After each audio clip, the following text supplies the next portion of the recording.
День, который казался обычным для некоторых серферов, превратился в прекрасный повод стать героями, когда они обнаружили несколько мохнатых лап под пещерой на отдаленном острове. Мэтти Джонсон и Зак Риган никогда и представить себе не могли, что им будет обеспечен вход на небеса и они заслужат тысячи оваций своим выступлением. И все это после того, как они решили прекратить веселье, чтобы спасти бедную маленькую собачку, заблудившуюся на острове. Один из серферов подошел, как только обнаружил чьи-то ноги, очевидно, существо молило о помощи.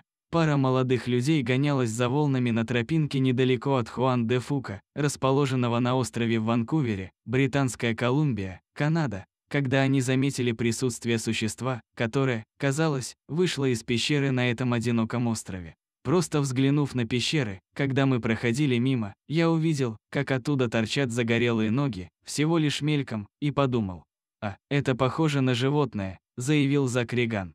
Действительно, именно эта красивая пушистая девочка молилась о помощи. Любопытство не позволило им продолжить, серферы пришли узнать, может быть, это кто-то попал в беду, и определенным образом, вот в чем дело. Маленькая собачка была брошена на этом клочке земли, где она вряд ли нашла бы что-нибудь съедобное. Этот маленький друг был один в течение нескольких месяцев. Мальчики подошли и осмотрели окрестности, чтобы убедиться, что поблизости никого нет, возможно, владельца существа, но безрезультатно. Мой друг греб одной рукой, я подплыл к лодке и схватил собаку, прежде чем она упала, она была очень слаба, прокомментировал один из серферов. Молодой человек взял собаку на руки и поплыл туда, где находился его друг. Бедняжка дрожала от холода, и мальчики завернули ее в жилетку, чтобы попытаться согреть, они определенно заслужили ее доверие.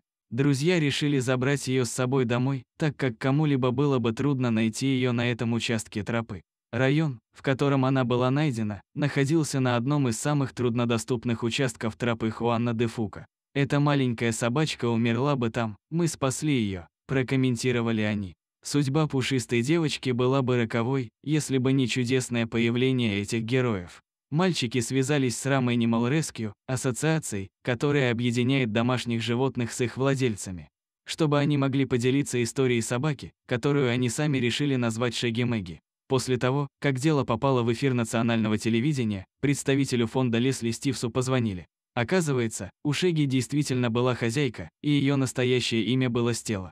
Супружеская пара потеряла его 3 месяца ранее на острове, когда праздновала свой медовый месяц с домашним животным. Стелла со своими настоящими хозяевами, по которым она так скучала.